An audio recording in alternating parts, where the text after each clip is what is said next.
right, good evening, everybody. The information I'm about to provide is very preliminary and subject to change as the investigation unfolds.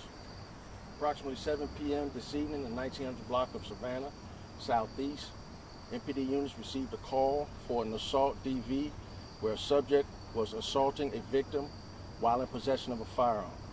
The subject fled the scene.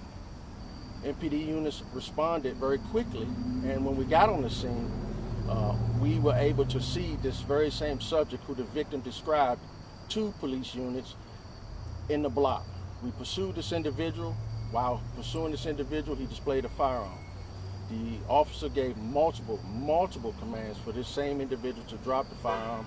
This individual did not comply. The officer discharged at least one shot striking the subject. The officer then began to give multiple commands to this individual to drop the firearm. The firearm, he would not drop the firearm. The officer then discharged his weapon one more time, striking him a second time. The officer was at that time subsequently able to get the scene under control and place this individual under arrest. We also were able to recover the firearm. This individual was transported to an area hospital for non-life-threatening injuries. This investigation obviously is still in the preliminary stages. We have our Internal Affairs Division reviewing body-worn cameras. We're going door to door, talking to residents to see what else can be gleaned relative to this investigation. But we are asking anyone who has any information to give us a call at 202-727-9099. I'll take a few questions relative to this event. The initial scene that you had, could you describe, was that outside, inside? Was that like a domestic situation, or was that a female victim? Yeah, it was a domestic situation. We believe that the subject and the female victim were domestic partners, and as a result, there was some sort of verbal dispute, which escalated to the individual being assaulted, with the individual also having a firearm in his possession while assaulting the female victim.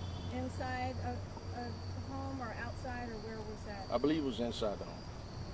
And can you say if the suspect actually fired his gun as well, or showed it, or what exactly did he do with it? All of that's still under investigation, so I cannot tell you at this point in time whether his weapon was discharged. We do not believe that on the initial scene, while he was assaulting the victim, that the firearm was discharged. But as I say, we have our crime scene search techs and investigators combing through the scene right now. Obviously, we're going to have to continue to follow up with the complainant in this case, who's obviously shaken, but we are going to get to the bottom of that. Can you say if the suspect, I guess we call a suspect, pointed the gun at the officer at any point, or? That's still under review as well. We're watching BWC footage. Obviously, the officer felt that he was in danger, or he would not have fired his firearm. And so, as I say, this is in the very preliminary stages, and as the information becomes available, we will update the community. All right? Do you know how many shots were fired by the officer? At least two shots. And were there any injuries to the female victim described? What were the injuries? Well, she was brutally assaulted, and so the injuries were obviously significant, and there's going to be trauma there, and we're going to be working with her and the family, obviously far beyond this event.